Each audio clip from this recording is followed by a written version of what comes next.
Toxic people don't ruin your life overnight. They ruin it slowly, quietly, incrementally. One compromised boundary, one ignored red flag, one rationalization at a time.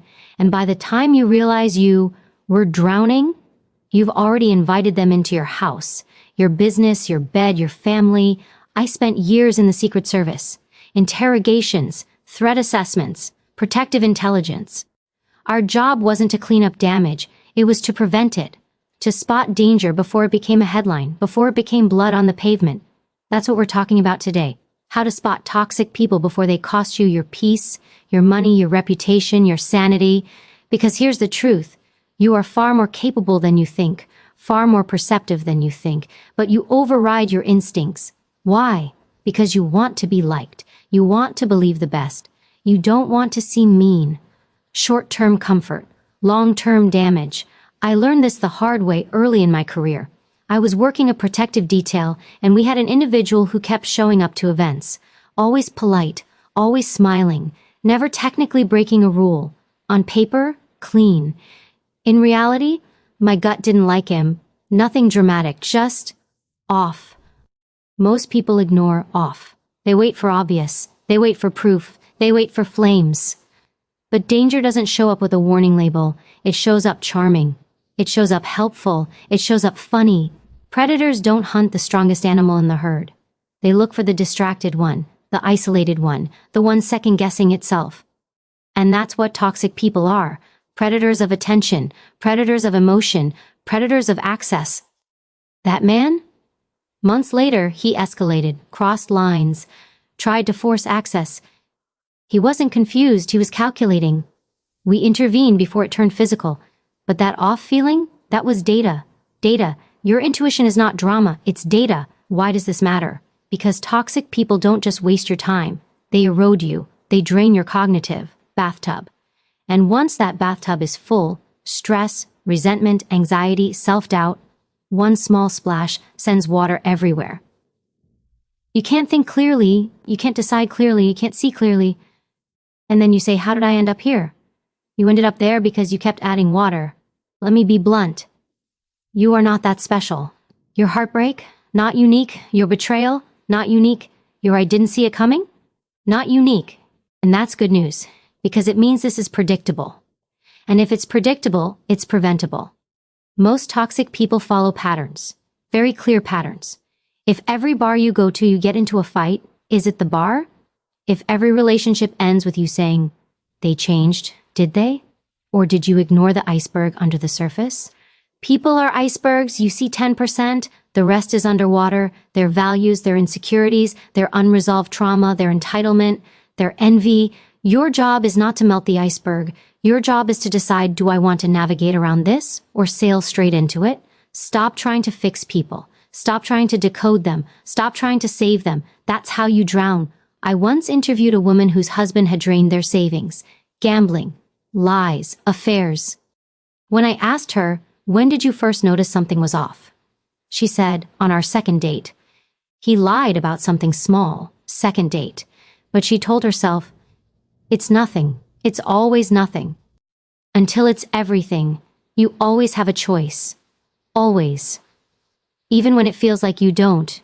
You can accept people as they are, or you can leave, not judge, not fix, not argue, accept or leave. That's power. So in this video, I'm going to break down the early signs, the subtle tells, the behavioral patterns, the things people say, the way they say them, the pressure tactics, the emotional hooks, not theory, real world, real consequences, because protecting your life isn't paranoia, it's responsibility. And the first red flag most people miss, charm. Let's talk about that. Charm is not character. Let me say that again. Charm is not character. Charm is not integrity. Charm is not safety. Charm is a tool. In the Secret Service, we were trained to separate likability from threat assessment. Some of the most dangerous individuals I've ever encountered were polite, calm, even funny. They could hold eye contact. They knew how to mirror body language. They made you feel seen. That's not magic. That's strategy. I once sat across from a man during an interrogation who had defrauded multiple elderly victims, stolen their life savings. When he walked into the room, he smiled at the agents, asked about our families, complimented my professionalism. If you didn't know the case file, you'd think he was a neighbor dropping off cookies. Then we laid out the facts, bank transfers, recorded calls, signatures. His smile didn't disappear. It adjusted. That's the difference. Real character doesn't adjust when pressure hits. Performance does. Toxic people lead with charm because it bypasses your critical thinking. It floods your cognitive bathtub with dopamine, attention, flattery, intensity. And when that tub fills too fast, you stop evaluating. You just enjoy the warmth. But here's the rule. Fast intensity is a red flag. If someone you just met is telling you you're different, special, the only one who understands them, slow down. If they're pushing for quick commitment, business partnership, emotional vulnerability, moving in, investing money, slow down. Pressure is data. Healthy people respect pacing. Toxic people accelerate it. Why? Because the longer you observe, the more you'll see. And they don't want you observing. They want you hooked. I remember consulting on a case involving a young professional who got pulled into a startup by a charismatic founder. The founder was electric, visionary, spoke fast, promised equity, loyalty, were family. Within months, employees were working unpaid overtime, funds were being mismanaged, and dissent was labeled betrayal. Family? No. Control? And here's the trap. When charm works on you, you feel chosen. And being chosen feels good. It feels validating. But validation is not verification. Facts verify. Patterns verify. Time verifies. Ask yourself, do their words match their actions? Not once. Repeatedly, because toxic people are consistent, just not in the way you hope. They're consistently inconsistent. One day warm, one day cold, one day affectionate, one day distant. That unpredictability keeps you chasing, keeps you proving, keeps you adjusting. You become the thermostat trying to regulate someone else's climate. Stop. If someone's behavior makes you anxious early on, that anxiety is information, not insecurity. Information. We're not talking about one bad day. We're talking about patterns, patterns of exaggeration, patterns of playing victim, patterns of blaming everyone else. In interrogations, one of the first things we listened for was externalization. It wasn't my fault. They made me. You don't understand what I've been through. Everyone has been through something. You're not that special. Pain is universal. Accountability is optional. And toxic people avoid accountability like it's poison. Here's a simple test. Give them a small boundary early, not dramatic. Small. I'm not available that night. I don't lend money. I need more time before making that decision. Watch the reaction. Healthy people adjust. Toxic people push. They'll guilt you, tease you, minimize you. Wow, you're sensitive. Relax. I was just joking. That's not joking. That's testing. Predators test fences. They lean on them. Shake them. See if they hold. If you move the fence to make them comfortable, you've just taught them how to enter. Let me tell you about a personal moment. Years ago, someone in my circle constantly made small digs, subtle insults disguised as humor. The first few times I laughed, didn't want to be uptight. Then I realized something. My bathtub was filling. Every comment added a little water, so I stopped laughing. I looked at them and said, "That's not funny." Silence. They tried again later. I repeated it. "That's not funny." It stopped. Not because they changed, but because I did. You teach people how to treat you, not once, repeatedly, and if someone withdraws affection, respect, or access because you assert a boundary, good, let them go early. That's data, because the longer you tolerate small violations, the bigger the violations become. Charm pulls you in. Boundaries reveal truth. Next, we're going to talk about something even more dangerous than charm. The victim mask. The victim mask is one of the most effective manipulation tools on the planet. Why? Because good people hate causing pain. Good people want to help. Good people don't want to be the bad guy. Toxic people know this. In interrogations, I saw it constantly. The moment pressure increased, the story shifted. Tears, childhood trauma, bad parents, betrayal, mental health. Suddenly the focus wasn't on what they did. It was on how much they'd suffered. And let me be very clear, pain explains behavior. It does not excuse it. If pain excused behavior, everyone would get a free pass. Everyone's been hurt. Everyone's been disappointed. Everyone has scars. You're not that special, and neither are they. I once interviewed a woman involved in financial fraud. She cried hard, talked about growing up poor, being overlooked, Wanting security, I listened, took notes, empathized. Then I slid the evidence across the table. Wire transfers, false identities, recorded calls. Her tears didn't stop, but the story changed. Now it was about how the victim should have known better. Victim mask off. Predator exposed. Here's how it shows up in your life. Early oversharing. They tell you deeply personal trauma very quickly.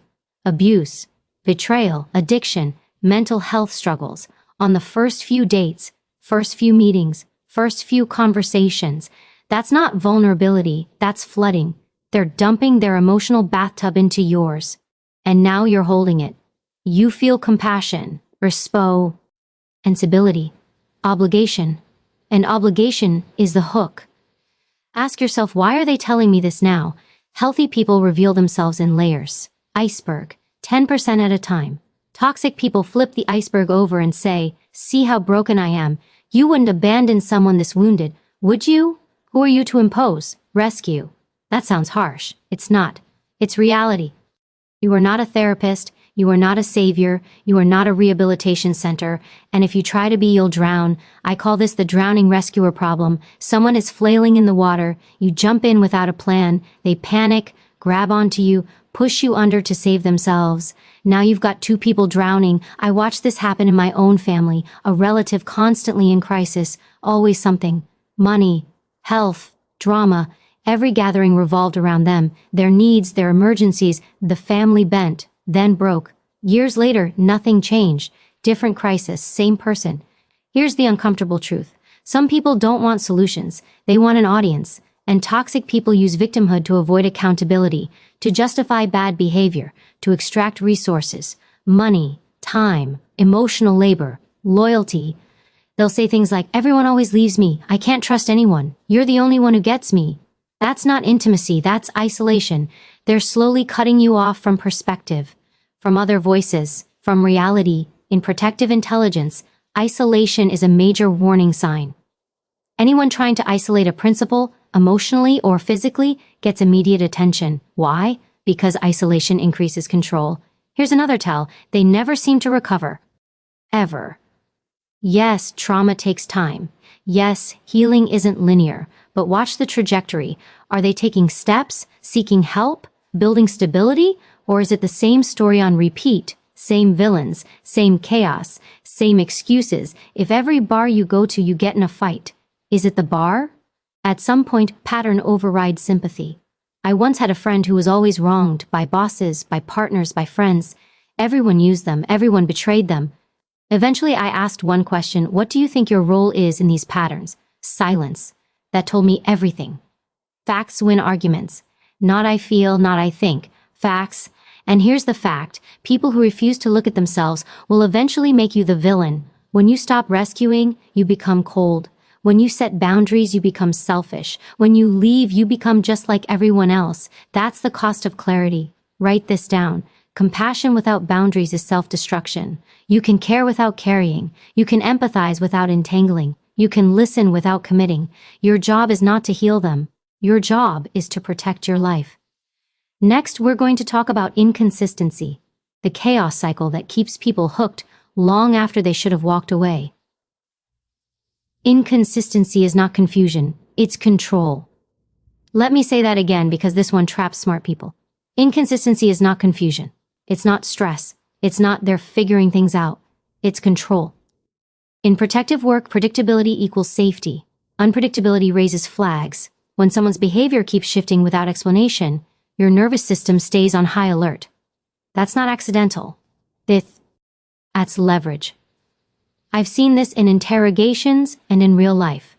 Same pattern. Warm, cold, present, absent, affectionate, distant. You start asking yourself, what did I do? You replay conversations, adjust behavior, walk on eggshells. Your cognitive bathtub is overflowing. I remember a case involving a high-level executive whose partner kept threatening to leave, then apologizing, then escalating again. Every time stability returned, chaos followed. When we dug into it, the pattern was clear. Chaos recentered attention. Peace didn't serve them. Drama did.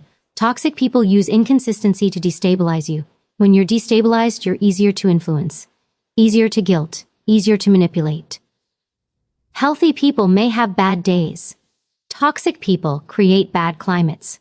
Here's how you spot it early. They say one thing and do another. Repeatedly. They cancel plans last minute with vague excuses. They promise change but don't follow through. They apologize without adjusting behavior. I'm sorry you feel that way. I didn't mean it like that. I'll do better. Words. No movement. In interrogations, we called this verbal compliance. They agree verbally to relieve pressure, but behavior never changes.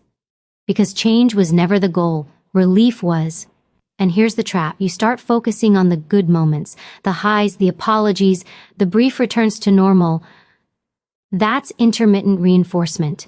It's the same mechanism that makes gambling addictive. You keep pulling the lever because maybe this time you'll win. Short-term hope, long-term damage. I watched a close friend stay in a business partnership like this. The partner would disappear during crunch time. Hens show up charismatic and apologetic. Promises. Big vision. No delivery. My friend kept saying, but when it's good, it's really good. That's not a compliment, that's a warning. Consistency is boring. And boring is safe. If someone can't be consistent early, they won't magically become consistent later. Stress doesn't create character, it reveals it. Let me give you a personal example. Years ago, I was dealing with someone who would go silent after disagreements. No communication, no resolution, just withdrawal. The first time I chased, explained, smoothed it over. The second time I waited, a third time I ended it. Not because I was angry, because I was clear. Silence is a tactic. Withdrawal is a tactic. It's designed to make you panic and comply. If someone removes connection to punish you, that's not love. That's leverage. Here's a rule I live by. Pay attention to how someone handles no, disappointment, or disagreement. That's where the truth lives. Do they stay respectful? Do they communicate directly? Do they take responsibility? Or do they sulk, explode, vanish, or retaliate? One tells you you're dealing with an adult. The other tells you you're dealing with risk. And let's be honest, you know when something feels chaotic. You just don't want to accept what that means. Acceptance doesn't require agreement. It requires honesty. Accept the iceberg. This is who they are, not who you hope they'll be. You always have a choice, stay and adapt, or leave and protect your peace. But stop pretending you don't see it. Write this down. Consistency is the standard. Not intensity, not potential, consistency. Next, we're going to talk about entitlement. The quiet belief that rules don't apply to them, but always apply to you. Entitlement is one of the clearest indicators of future harm. Not arrogance, not confidence. Entitlement is the belief that rules are for other people. I saw this constantly in security work. The people who respected boundaries, low risk. The ones who tried to bend rules, name drop, bypass procedures, those were the ones we watched closely. Because if someone ignores small rules, they won't respect big ones. I remember a man trying to enter a secured area during a presidential event. Calm, smiling, said, "Come on, I'm late, you know how this goes." When told no, his face hardened for half a second, just a flicker. Then charm again. That flicker? That's the real person? Entitled people see boundaries as insults, not limits. And here's how it shows up in your life. They expect immediate access to you, your time, your attention, your energy. If you don't respond quickly, they take it personally. They interrupt you, they talk over you, they dismiss your perspective. Subtle, early, easy to excuse. He's just passionate, she's just blunt. No, they're testing dominance. In interrogations, entitlement shows up as moral flexibility. I deserved it. Anyone would have done the same. The system is rigged. Justification language, and justification always precedes violation. I once worked with a woman whose partner constantly borrowed money. Never asked, just assumed. When she finally said no, he exploded, accused her of being selfish, ungrateful. That's entitlement. The belief that your resources are theirs by default. Here's the contrast. Healthy people ask, talks.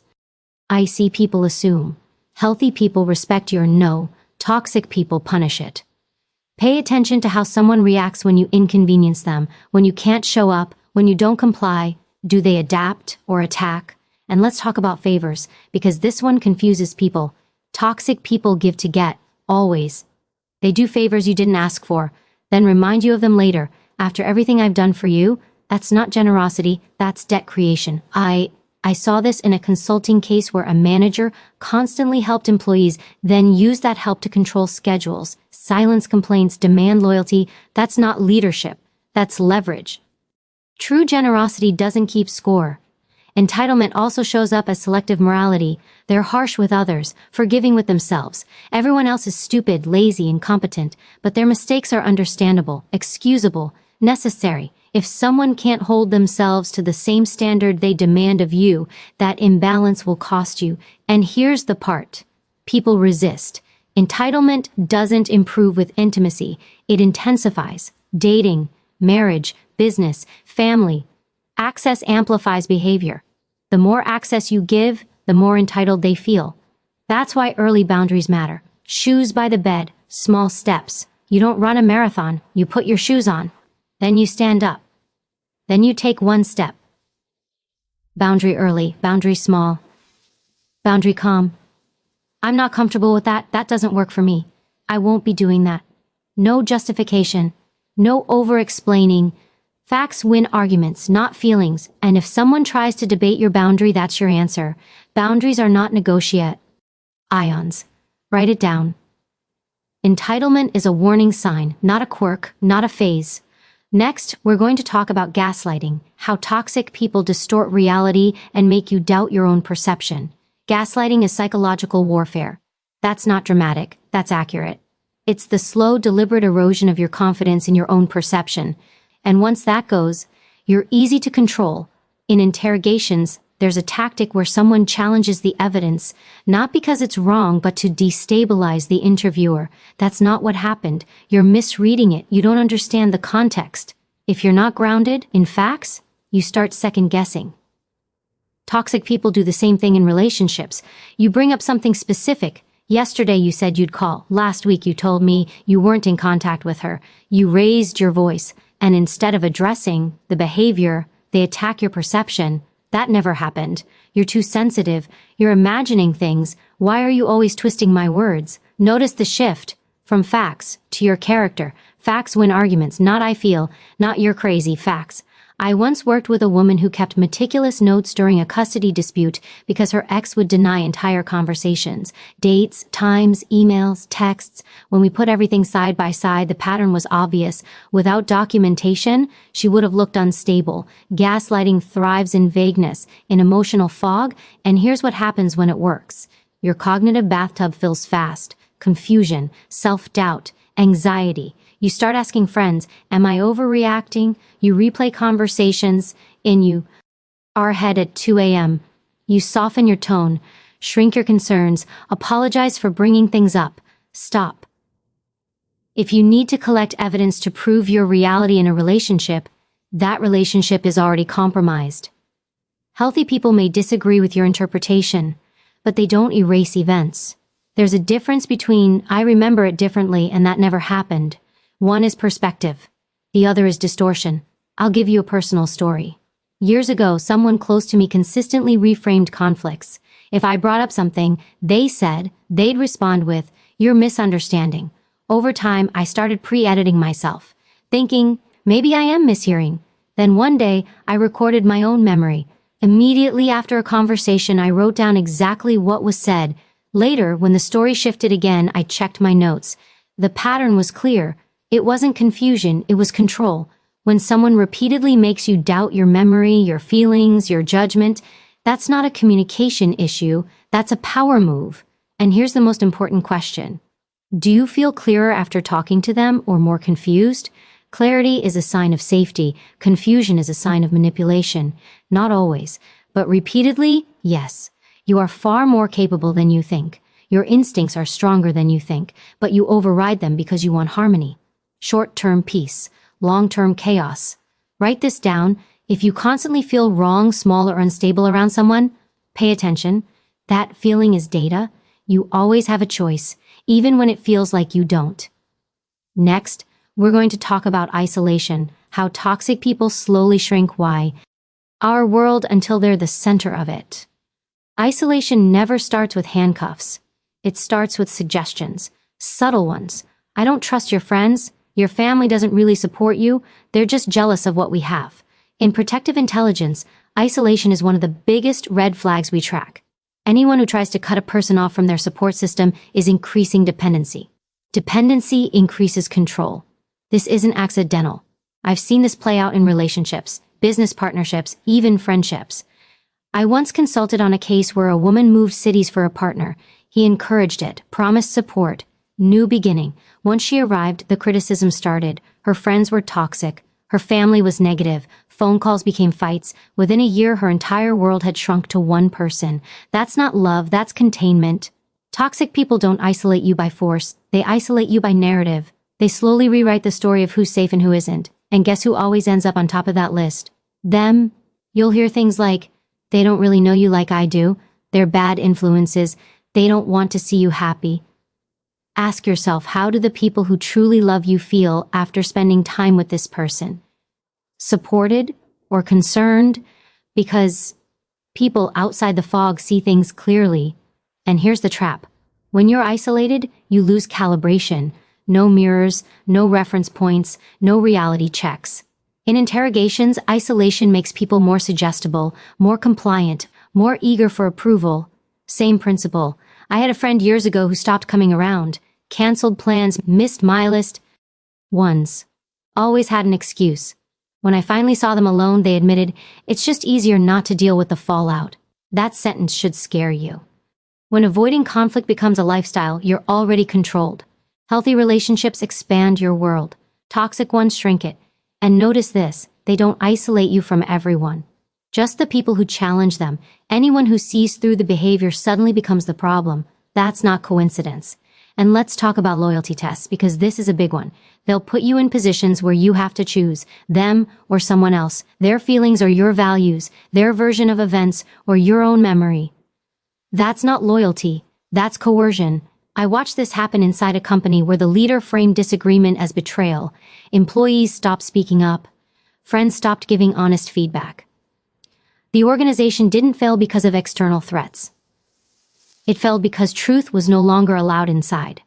Same thing happens in personal relationships. If you're afraid to speak honestly because you'll be punished, that's not connection, that's control. Here's the uncomfortable reality. Toxic people don't want partners. They want hostages, emotional hostages. And here's where people lie to themselves. They say, but they've been there for me. They say they've done so much. Remember what we talked about. Giving to get, favors as leverage, obligation as a hook. True support doesn't require isolation. Write this down. Anyone who tries to separate you from your support system is not protecting you. They're protecting their access to you. You are allowed to have multiple sources of connection, multiple perspectives, multiple anchors. You're not disloyal for that. You're grounded. Next, we're going to talk about something people really don't want to hear, your role. Because spotting toxic people also means being honest about why you let them in. Here's the part most people want to skip, don't you? Because this is where your power is. Why do they get access to you? I'm not blaming you, I'm giving you leverage. In every protection detail, we didn't just assess threats, we assess vulnerabilities. Not because the principle was weak, but because attackers exploit openings. Same rule applies here. Toxic people don't enter through strength, they enter through gaps, loneliness, unresolved guilt, fear of abandonment, need for validation, overdeveloped empathy. Those aren't flaws, they're human. But if you don't know your gaps, someone else will find them. I learned this personally. Early in my career, I overfunctioned, took responsibility for everything. If something went wrong, I fixed it. That made me reliable. It also made me a target. People leaned more, then expected it. One day I realized my bathtub was overflowing, not because people were demanding, but because I never said no. That was on me. Toxic people sense overgivers the way predators sense injured prey. Not because they're evil geniuses, but because it works. If you rescue, you'll attract the drowning. If you over-explain, you'll attract debaters. If you avoid conflict, you'll attract controllers. That's not judgment. That's pattern recognition. Ask yourself hard questions. Do you confuse intensity with intimacy? Do you stay too long waiting for potential? Do you feel responsible for other people's emotions? If so, that's the door. And here's the freeing part. You don't need to fix your past to protect your future. You don't need to analyze every childhood wound. You don't need to relive every betrayal.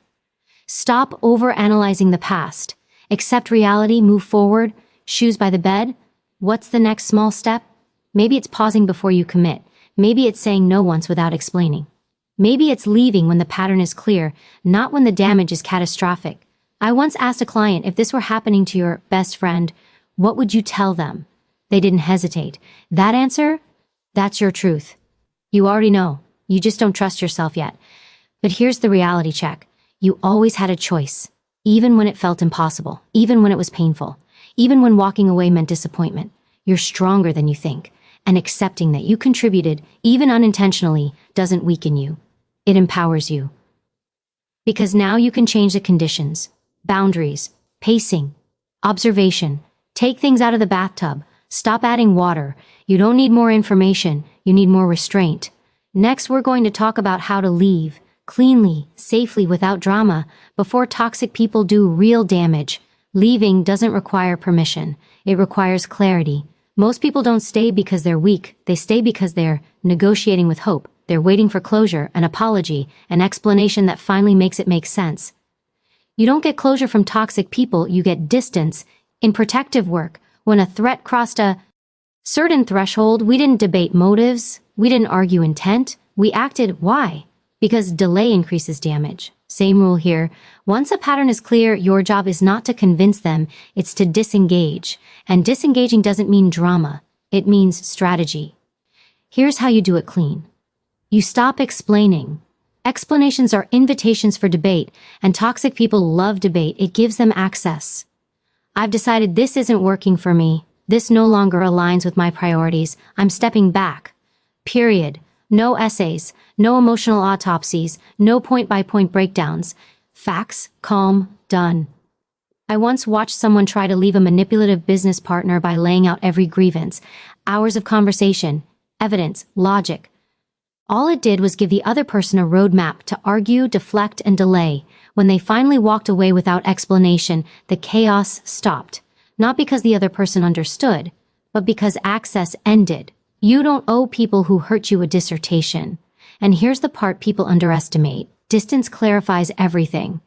When you step away, your nervous system settles. Your thinking sharpens. Your energy returns. That's how you know you made the right call. If leaving makes you feel lighter, that's data. And yes, there may be backlash. They may rewrite the story. They may play the victim. They may recruit others. Let them. You don't control narratives. You control behavior. In Secret Service work, we accepted that some decisions would be misunderstood. Safety didn't require consensus. Neither does self-respect. And if you can, leave completely, family, work, shared responsibilities, then you read. Use exposure. Shorter conversations, neutral tone, no emotional content. Gray rock. You don't feed what you want to starve. I've used this personally. Minimal response, no reaction, no engagement. It works. Because toxic people need emotion like fire needs oxygen. Remove the oxygen. Write this down. Leaving early is strength. Staying too long is not loyalty. It's fear. You don't need to burn bridges, just stop crossing them. Next, we're going to close this out by pulling everything together. How to spot toxic people early, trust yourself faster, and protect your life moving forward. Here's the final truth. The one people resist but need most. Toxic people are predictable. Patterns don't lie. Icebergs don't change shape because you want them to. Charm, victimhood, inconsistency, entitlement, gaslighting, isolation, all signals. Repeated, tested, observed. Data. Your job is not to fix them, not to save them, not to prove them wrong. Your job is to protect yourself, your boundaries, your energy, your bathtub. Let me lay it out practically. Shoes by the bed steps, tiny actionable moves. Observe early signs. Charm, intensity, oversharing, testing boundaries. Don't rationalize. Data first. Set small boundaries. Test reactions. Notice compliance or pushback. Repeat, no is enough. Document patterns. Emotional manipulation, gaslighting, inconsistency. Facts win arguments, not feelings. Maintain perspective. Keep friends, family, mentors close. Don't let isolation narrow your reality. Recognize your vulnerabilities. Overgiving, over-explaining, fear of conflict. Those are the gaps predators sense. Fill your own gaps first. Decide early.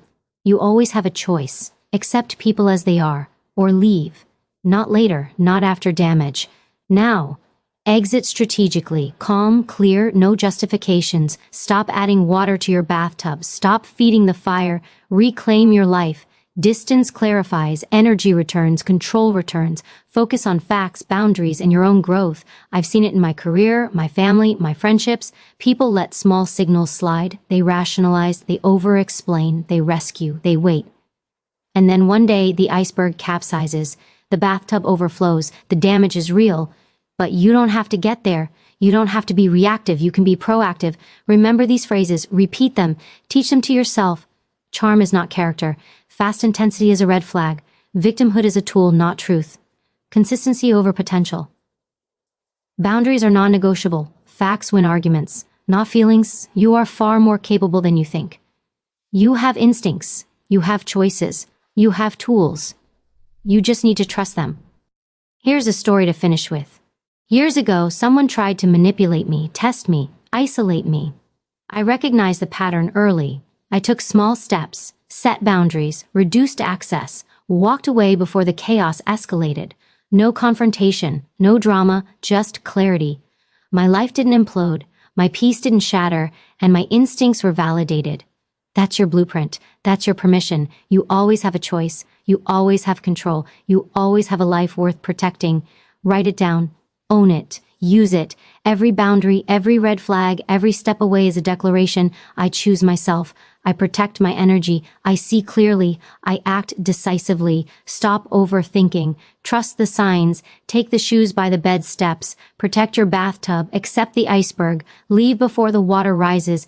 You're not too weak. You're not too late. You're exactly where you need to be to see it, stop it, and protect yourself.